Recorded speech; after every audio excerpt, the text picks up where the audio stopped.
Hello friends, welcome back to my channel. Today I'll be talking about how I prepared for my ORE Part 1 exam and cleared it. I'll be talking about the books that I read, the study material all that I read, and the study plan that I followed, the revision strategy, and my personal opinion regarding the courses that are available for ORE Part 1. So let's get started. Let's go to the books first. The first book is Pink Book. Before booking the exam, I had read this book at least once, and uh, I had the idea what is in the Pink Book. It's actually the mine of information. It's very important to read this book for the exam because this gives you the idea how what all things that may be asked for the exam. Then is the Blue Book. I have not read the Blue Book, the whole of it, because I had my own concepts for the basic subjects, and I neither I had the time to go through this book and read it again or anything like this. But yes, the problems or the confusions which I ever had from any of the feedbacks or from any confusion that I thought that I'm having in my mind, I used to go back to these subjects and these books and clarify it. What the book which I read, almost the whole of it was Vander's Physiology. Physiology is very important. I had heard it, and I had that physiology makes forms the bulk of the exam. So I'll strongly suggest you all to read the Vanders. If not Vanders, if you have booked the exam and you don't have that much time, then please go back to the book text whichever you have referred or you read during your first years and second years graduation, and have a good read through it so your concepts should be clear. Next thing which I read was embryology.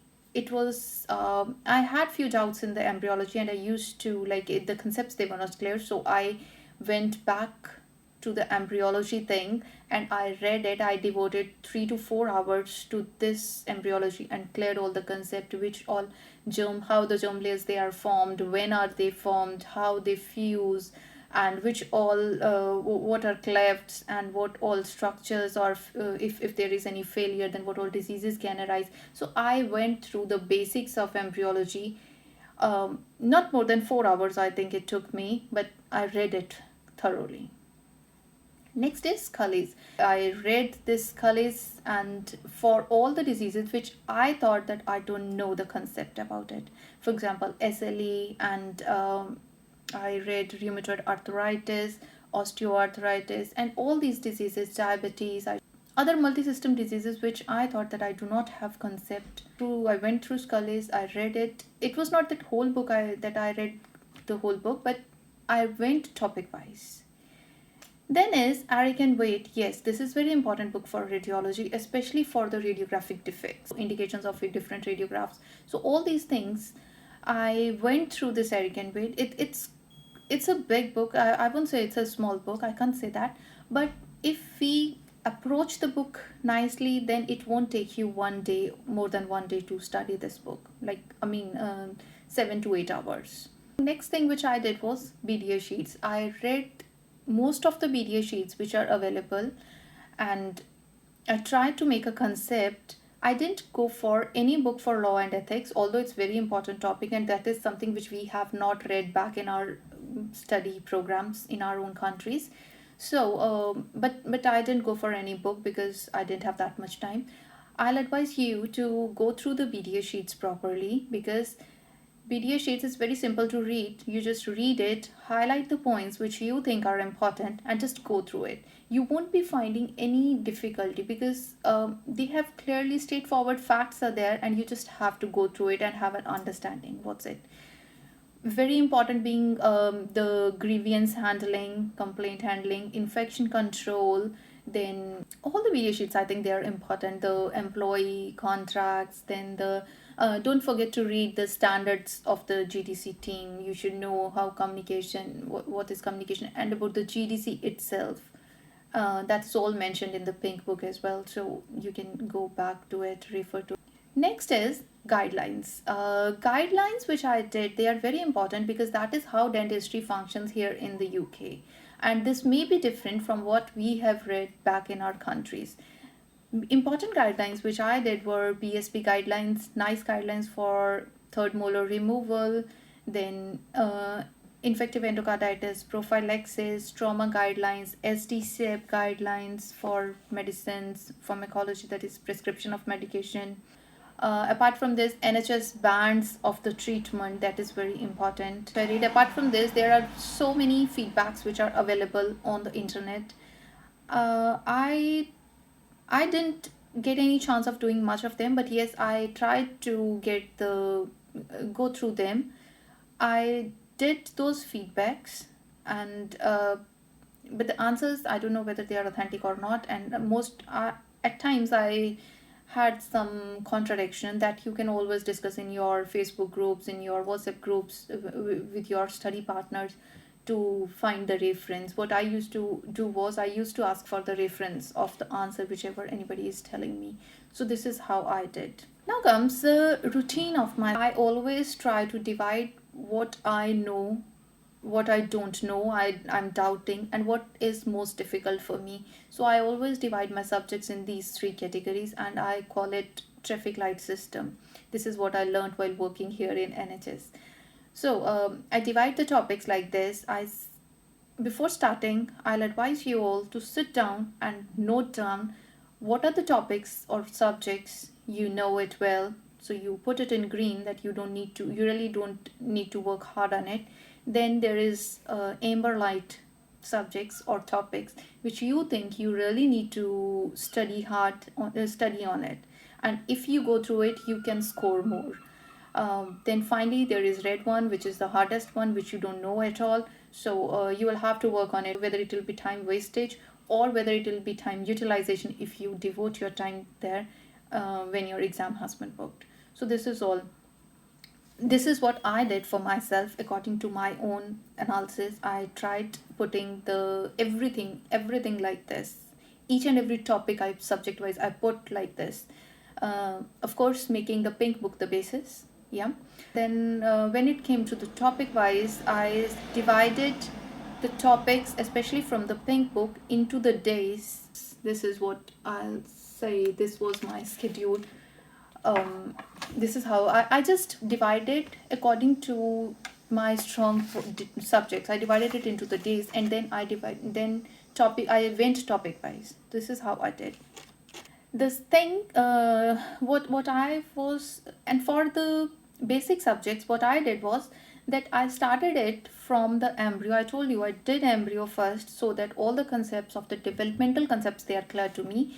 After the embryo, I used to go for that physiology or anatomy of that very topic, and then the pathology, what went wrong, say it's system wise, say it's CVS, respiratory. I used to go like this. If anything is not there, I used to skip it. For example, for CVS, we don't need to go for the embryology or developmental thing there, so I used to skip it, and I went to the physiology, anatomy, physiology, pathology, then pharma, medicine. So I used to go like this, and this gave me a better understanding and made my concepts really clear, so that this is concept clarity is something which is needed in the exam, and that is going to help you in the exam. All right. Apart from this, I did the feedbacks.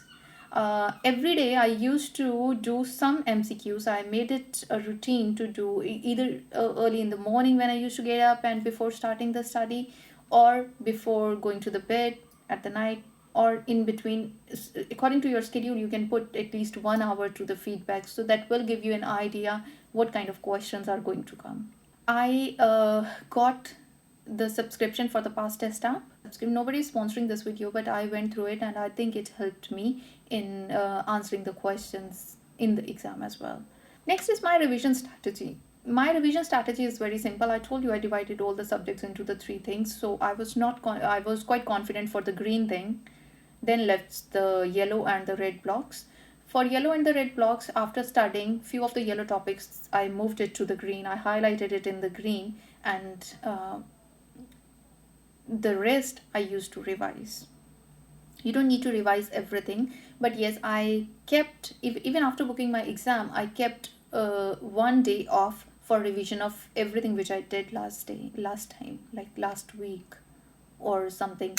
And again, I used to make a note which is difficult for me, for example the classifications or few names or anything if you feel confusing, the viruses, the bacteria, which bacteria comes in which disease, or anything, oral microbiology, or the subjects which you are feeling you don't know. For example, I used to confuse a lot in the coagulation thing, blood coagulation thing, so I used to revise it like that, and that helped me a lot, and this was quite a nice strategy. Highlighters, they helped me a lot. I highlighted the things. I had a journal which I used to keep with me every time, and I used to scribble down. um, I always used to revise the thing which I have done the last time and which is in the red list or in the yellow list, depending on the difficulty. I used to scribble it down on the paper. They were not complete notes, I'll say, but yes, I used to put it on the write it on the paper so that it's in my mind, and that helped me a lot. So the last topic is, if I talk about the courses, I personally didn't go for any course, although I didn't have much time, and even before my exam booking, even when I had the time, I didn't want to go for it, because ORE Part 1 is most of the theoretical exam which needs the concept clarity. You cannot clear the exam if the subject is not clear to you. That is very important, and I don't think any course can do that. It is personal wish. I didn't go for any and I didn't need it, and I think most of the students, they don't go for it because ORE Part 2 is very expensive. So I'll seriously suggest you to save your money for ORE Part 2 instead of ORE Part 1. That is, self study can help you passing the exam. So that is it. A final tip at the end from my side is, understand why the purpose of the exam. The purpose of the exam, ORE Part 1 exam, is that GTC wants to know whether your knowledge is at par with their GTC standards or not. Had you been in the UK during your graduation, would you be able to clear their exam? Okay, so this is what they want to look at.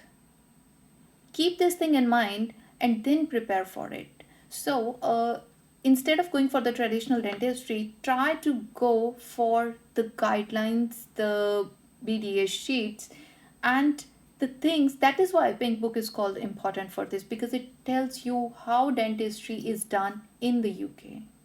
So that is what is GTC's aim. If you know the subject, you can answer it. You don't need any courses, you don't need any help. And that's it. That's all for now. Thank you so much. Good luck, guys. Happy studying. Best of luck.